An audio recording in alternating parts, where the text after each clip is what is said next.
The morning sun cast long shadows through the pines as Elijah Morgan rode his Appaloosa along the narrow mountain trail. 3 years had passed since he'd left his badge in the dust of Silverton. 3 years since he'd sworn never to draw his Colt in the name of the law again. The tall, weathered man with steely blue eyes and a face etched by both time and sorrow preferred the company of mountains to men now. His cabin, nestled in the remote wilderness of Colorado Territory, offered the solitude he craved. No questions about his past, no memories of failures that haunted his dreams. Just him, the mountains, and occasional trips to the trading post for supplies. "Easy there, Storm," he whispered to his horse as the animal's ears suddenly perked forward, nostrils flaring. The horse stomped nervously, sensing something Elijah couldn't yet see. 20 years as a lawman had taught him to trust in animals. Instincts. He dismounted, leading Storm off the trail and into the cover of pines. The distant crack of gunfire confirmed his suspicions. One shot, then another. Not hunting fire too irregular, too desperate. Someone was shooting at something. Or someone. "Stay," he commanded, tethering Storm to a young pine. Drawing his Winchester from its scabbard, Elijah moved silently through the underbrush, the skills of tracking and stealth returning to him like old friends. The forest opened to a small clearing where a stream cut through the land. Crouching behind a boulder, he surveyed the scene. 3 mounted men, rough-looking and heavily armed, were spread in a search pattern. Bounty hunters, most likely, or hired guns. He'd seen their type before, men who valued money over morality. She couldn't have gone far. The largest of them shouted, a burly man with a thick black beard and a voice like grinding stones. "Find her tracks. Mr. Prescott wants her alive. What if she crosses the river?" Called another, a thin man with a face like a weasel. "Then you. Better learn to swim," the leader growled. $500 don't walk away 'cause of a little water. $500. A hefty bounty for anyone, especially a woman. Elijah felt the old instincts stirring, the need to know why, to understand what crime could possibly warrant such pursuit. But he'd sworn to leave that life behind, to mind his own business, and let the world turn without his interference. Hunters spread out, moving downstream. When they were out of sight, Elijah prepared to retreat. This wasn't his fight. He had supplies to collect and a solitary life to return to. Then he heard it, a soft splash from the water directly below his position, followed by labored breathing. Peering carefully over the edge of the embankment, he saw her, a young woman, perhaps in her mid-20s, was pressed against the muddy bank of the stream, half submerged in the cold water. Her dark hair clung to her pale face, and her eyes wide with fear and exhaustion met his. For a heartbeat, neither moved. Then her expression changed from fear to desperate pleading. Elijah knew he should walk away. Every time he'd interfered. In others' business, it had ended in blood and regret. But something in those eyes, something beyond fear, held him there. "Please," she whispered, her voice barely audible over the gurgling stream. The sound of horses returning broke the moment. Without conscious thought, Elijah made his decision. He slid down the embankment, landing softly beside her. "Not a sound," he whispered, pulling her against the overhang of the bank, where tangled roots created a natural hiding place. His body shielded hers as the hunters returned, passing directly above them on the trail. She trembled against him, whether from cold or fear he couldn't tell. Probably both. Her simple dress was soaked through, torn in places, and her hands were raw and scratched from what must have been days of running. "They're gone for now," he said when the sounds of horses had faded, "but they'll circle back." "Thank you," she whispered, her voice carrying a slight accent he couldn't place. "I thought," her words cut off as she swayed, exhaustion finally. claiming its toll. Elijah caught her before she collapsed into the stream. Up close, he could see the dark circles under her eyes, the hollow cheeks of someone who hadn't eaten properly in days. Whatever trouble she was in, she'd been running. Hard from it, against his better judgment, Elijah lifted her into his arms. "Storm's not far," he muttered, more to himself than to the semi-conscious woman. "We'll get you somewhere safe." As he carried her through the forest to where his horse waited, Elijah Morgan knew his peaceful existence had just ended. Whatever storm this woman was bringing, he was now squarely in its path. The ride back to his cabin was tense, every sound making him scan the forest for pursuers. The woman, who had awakened enough to sit in the saddle before him, remained silent, her body occasionally shuddering with silent sobs or shivers. His cabin appeared through the trees, a solid structure of logs and stone, built with his own hands. Over the past 3 years, it wasn't much, but it was secure, with good sight lines and only one approach that couldn't be seen from the windows. "We're here," he said, dismounting before helping her down.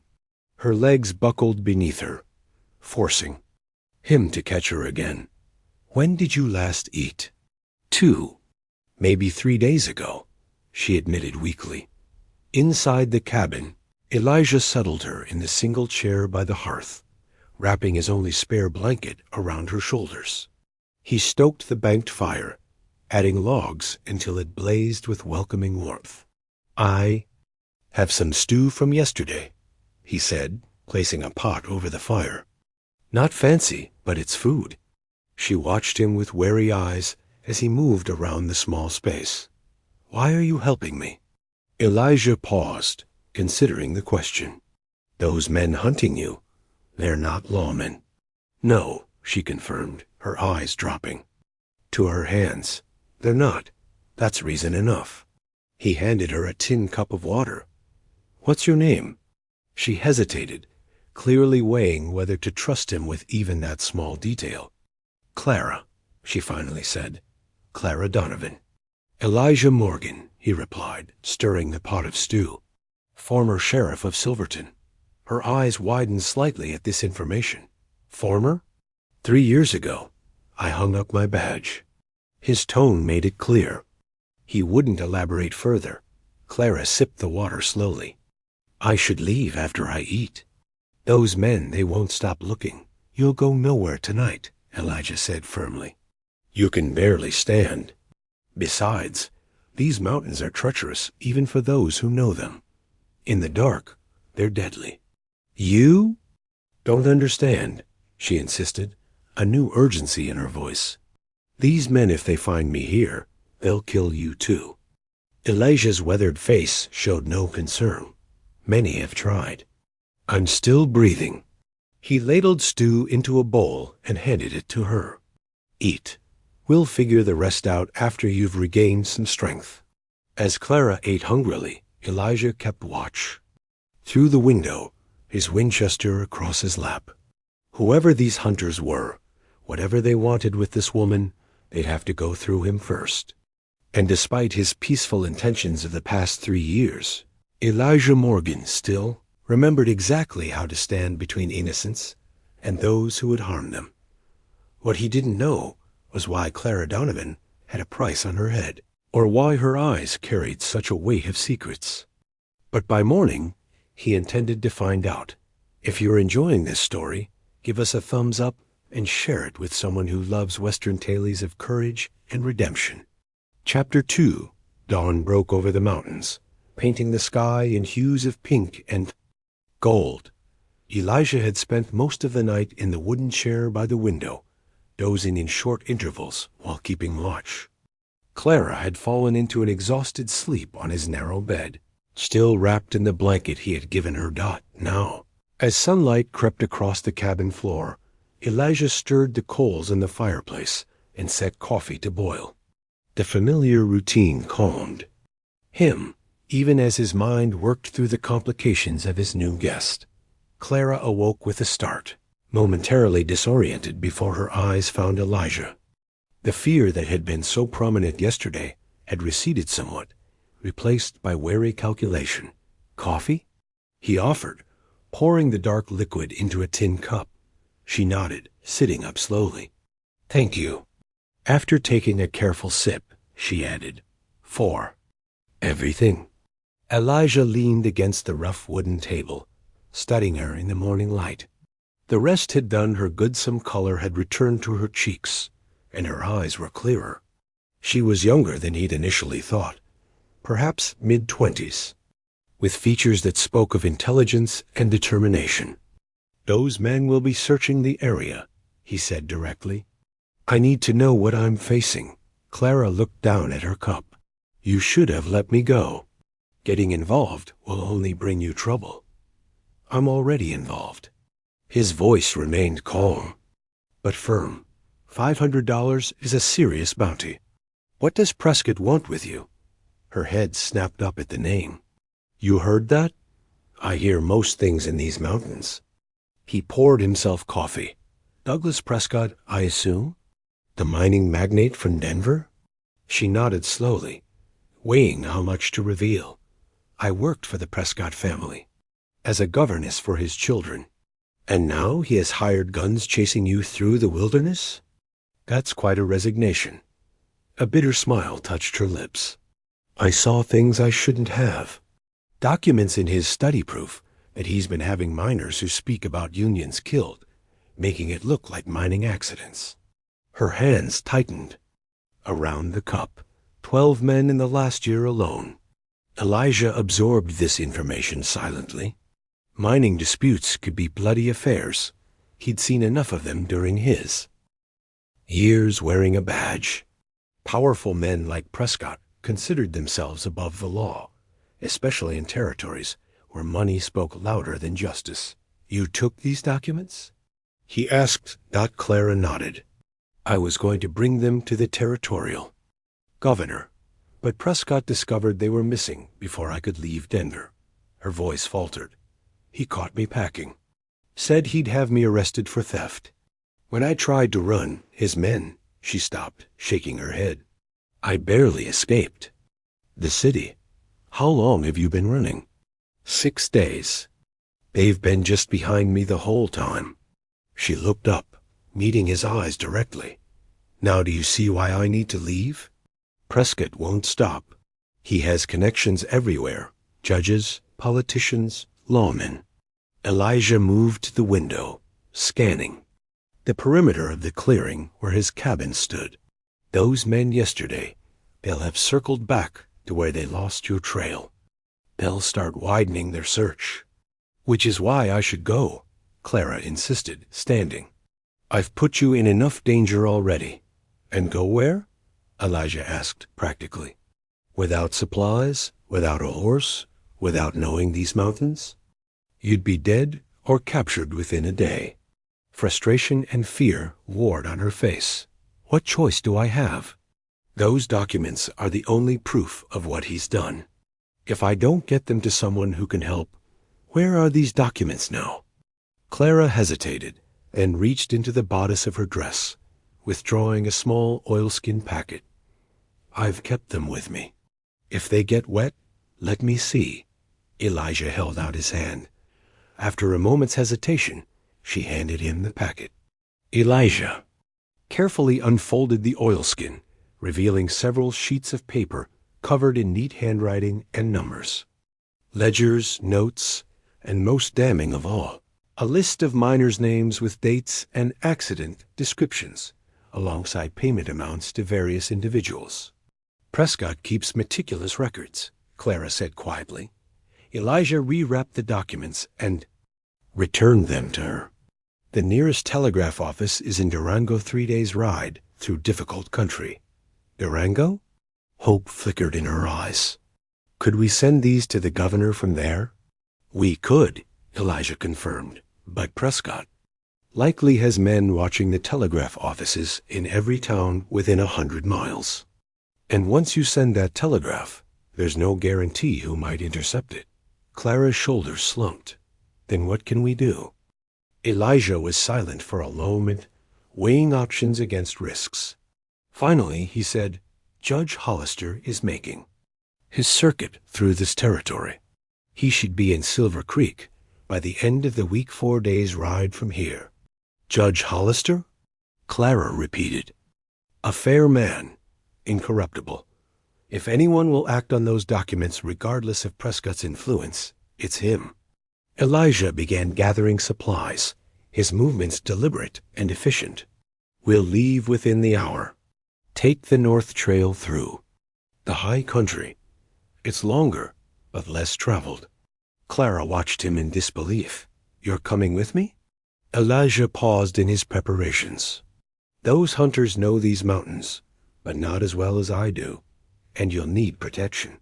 He nodded toward the Winchester, leaning against the wall. I can provide that. But why? She pressed. Why risk your life for a stranger? For documents that don't concern you? Elijah's weathered face revealed nothing, but his eyes, those piercing blue eyes, held a depth of pain and determination.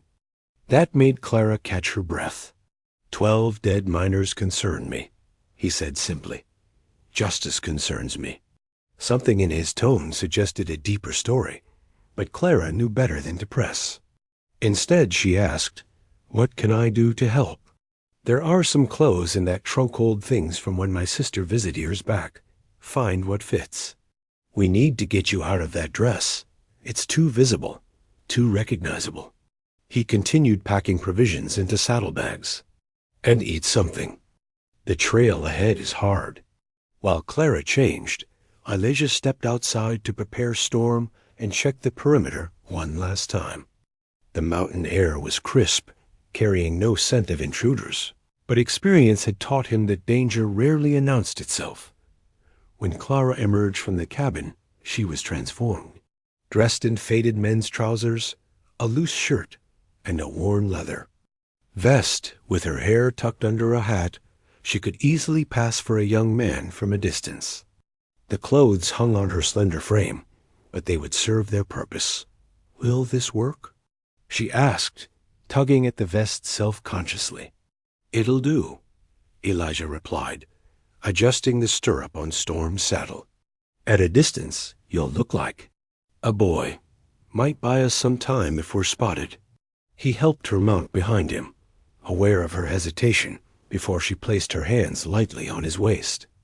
The touch felt foreign, a reminder of how long he'd been alone, how accustomed he'd become to solitude. As they rode away from the cabin, Elijah knew he might never see it again. The peaceful life he'd built was now behind him, replaced by a dangerous journey with a woman hunted by powerful enemies. Yet strangely, he felt more alive than he had in 3 years of exile. The first day of travel passed without incident.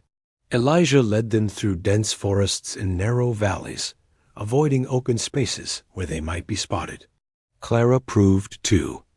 Be a resilient traveler, never complaining despite what must have been considerable discomfort after days of running and hiding. By nightfall, they had reached a sheltered hollow between 2 ridges, with a small stream providing water. Elijah built a minimal fire, just enough to warm some coffee and heat their simple meal of jerky and beans. We'll reach the high passes tomorrow, he told Clara as they ate. The air gets thin up there, so tell me if you start feeling lightheaded. She nodded, her gaze fixed on the small fire. Mr. Morgan, Elijah, he corrected. Elijah, she amended. I've been wondering, why did you leave Silverton? Why give up being sheriff? The silence stretched between them, punctuated only by the crackling fire. Just when Clara thought he wouldn't answer, Elijah spoke, his voice low and controlled. 3 years ago, a gang came through Silverton. They robbed the bank, took hostages. In the shootout, a young woman was killed. He stared into the flames. Her name was Abigail Turner. She was 19, daughter of the town doctor. She wasn't even supposed to be there that day. Clara listened silently, understanding now the shadows behind his eyes. I got the gang leader, Elijah continued, but not before Abigail was shot. Her father never blamed me, but ... He trailed off. Some things can't be undone.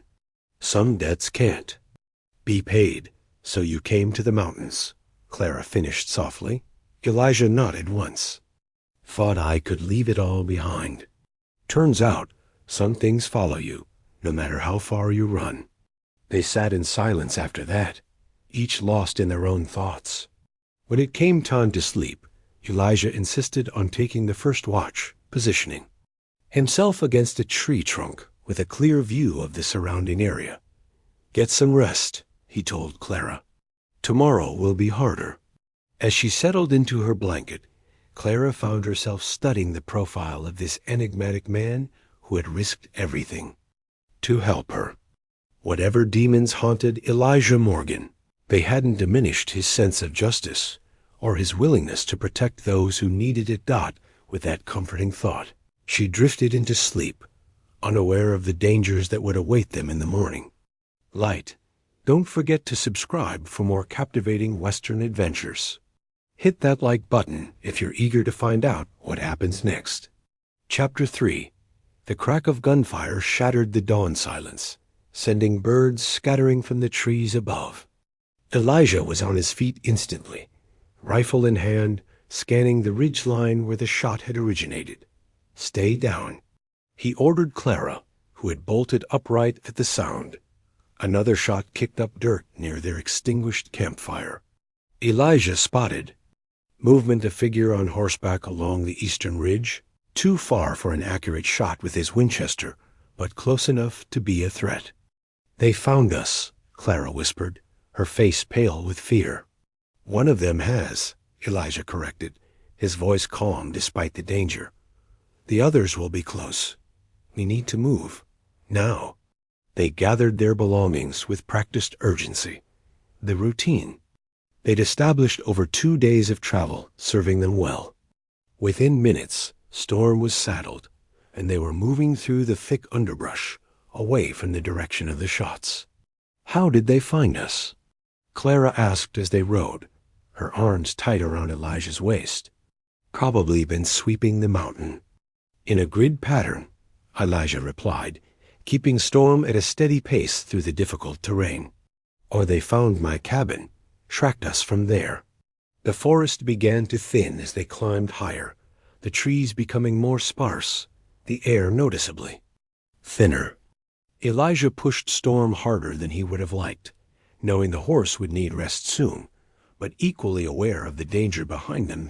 By mid-morning, they had reached a rocky plateau that offered a clear view of the valleys below.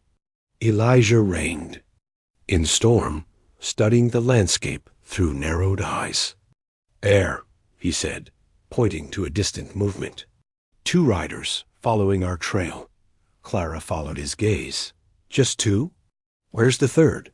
That's what worries me, Elijah admitted. He might be circling around, trying to cut us off. He guided Storm to a sheltered overhang where they dismounted. The horse's flanks were heaving from the exertion of the climb, and Elijah stroked the animal's neck apologetically. We'll rest here briefly, he told Clara. Let Storm catch his breath. Clara nodded, moving to the edge of the overhang to look out across the valleys. How far to Silver Creek? 2 days, if we push hard. Elijah joined her, handing her the canteen. But we need to lose those hunters first. No sense leading them straight to Judge Hollister. Clara took a long drink, then asked the question that had been troubling her since dawn. What if we don't make it? What if they catch us before we reach Silver Creek? Elijah's expression remained impassive, but his eyes held a steely determination. They won't. Not while I'm breathing. And if something happens to you?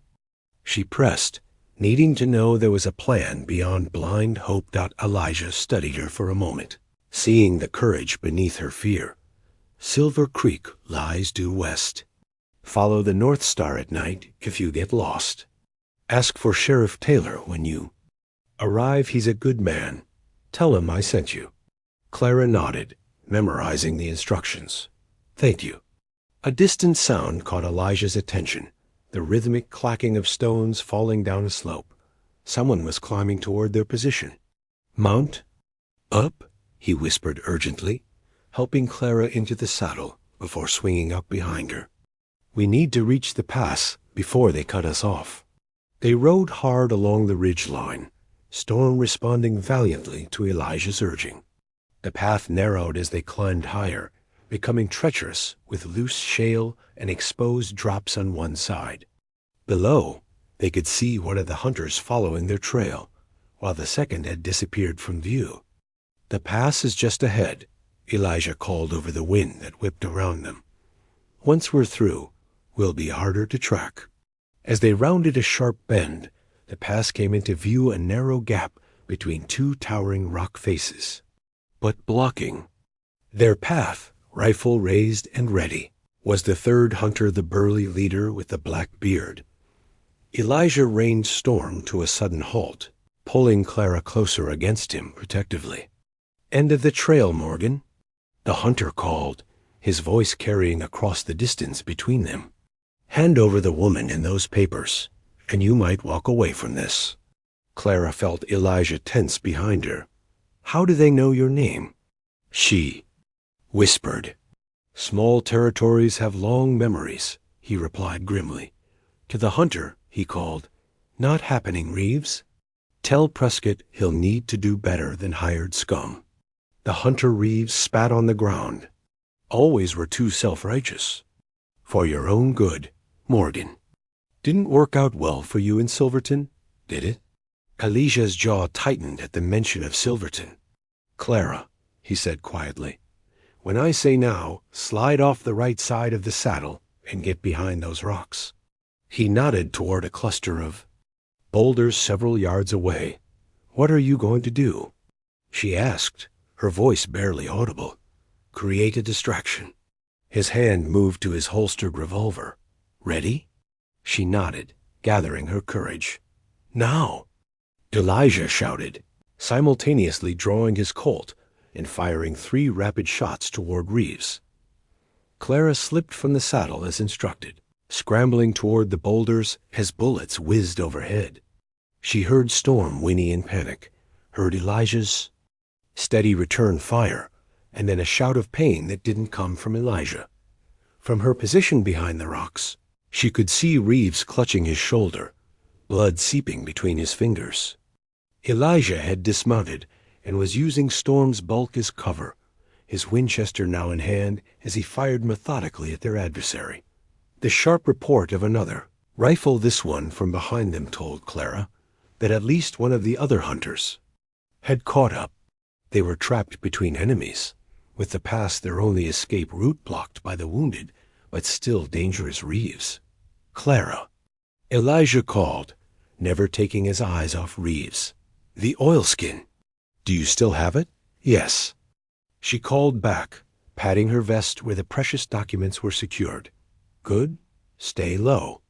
What happened next unfolded with terrifying speed.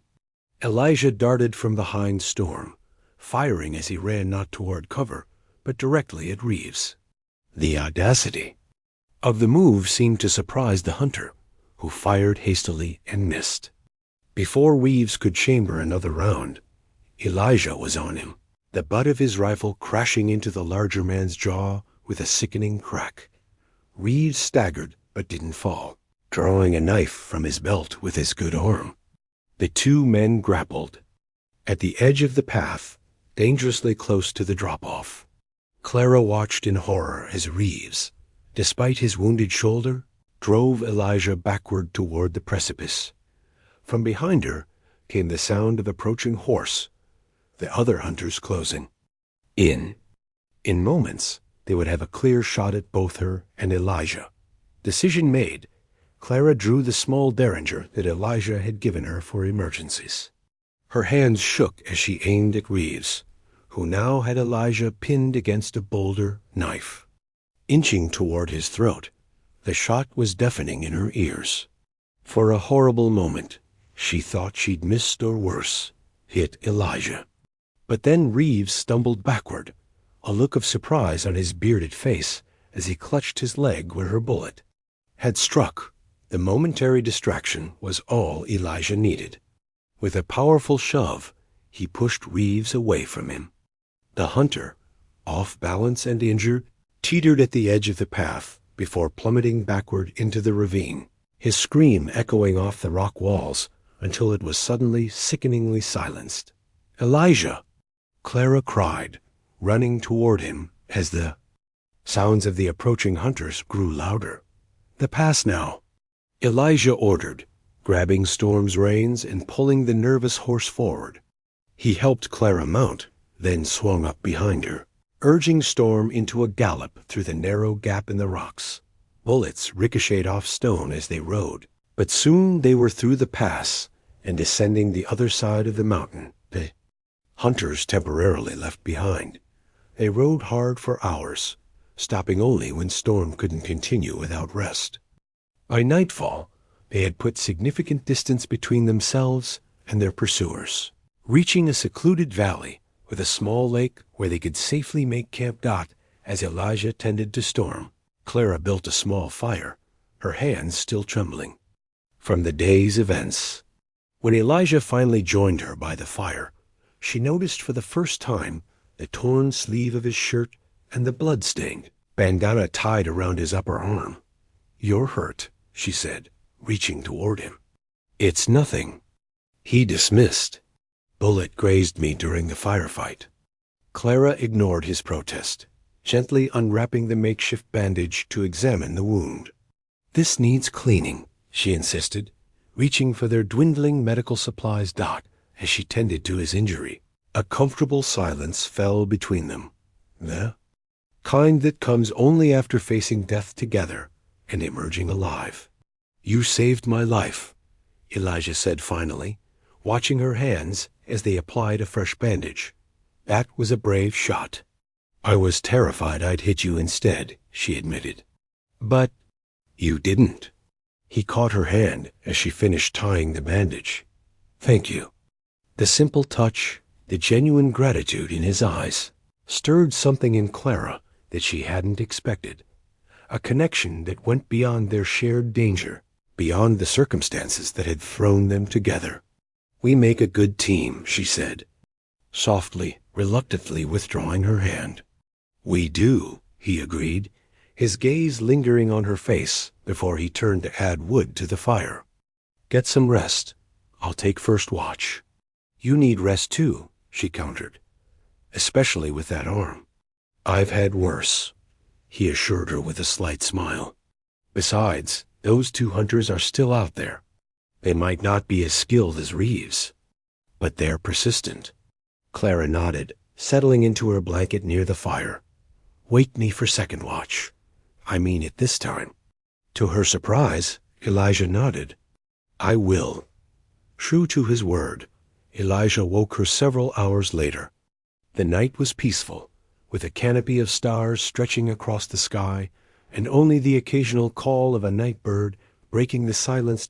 As Clara took her position by a large boulder overlooking their camp, rifle across her lap, Elijah hesitated before retiring to his blanket. "Clara," he said, his voice low in the darkness, "after we reach Silver Creek, after you give those documents to Judge Hollister, what then?" The question caught her off guard. In the desperate flight from Denver, in the fear and exhaustion of being hunted, she hadn't thought beyond delivering. "The evidence? I don't know," she admitted. "I can't go back to Denver, not while Prescott has power there." Elijah nodded, as if confirming something to himself. "When this is over, if you want, my cabin has room enough for two." The offer hung in the night air between them, filled with unspoken meaning and possibilities. "I'd like that," Clara replied, softly, her heart quickening at the simple truth of her words. Elijah held her gaze for a moment longer, then nodded once before settling into his blanket. Soon his breathing deepened into sleep, leaving Clara alone with her thoughts and the vast, star-filled sky. As dawn approached, painting the eastern horizon with delicate hues of pink and gold, Clara watched Elijah sleeping, this solitary man, who had risked everything to help a stranger, who carried the weight of past failures, yet still found the courage to stand for justice. In him, she had found not just a protector, but a kindred spirit, someone who understood that some principles were worth any risk. The path ahead remained dangerous. The remaining hunters would still pursue them. Prescott's influence might reach, even to Silver Creek. But for the first time since fleeing Denver, Clara felt hope, not just for justice for the miners and their families, but for herself. For a future she couldn't have imagined days ago. As if sensing her thoughts, Elijah stirred and opened his eyes, meeting her gaze across the dying embers of their fire. Number. Words were needed as understanding passed between them. Whatever dangers lay ahead on the trail to Silver Creek, they would face them together. If you enjoyed this story of courage and redemption in the Old West, please like, share, and subscribe for more adventure tales. Your support helps us continue bringing these stories to life.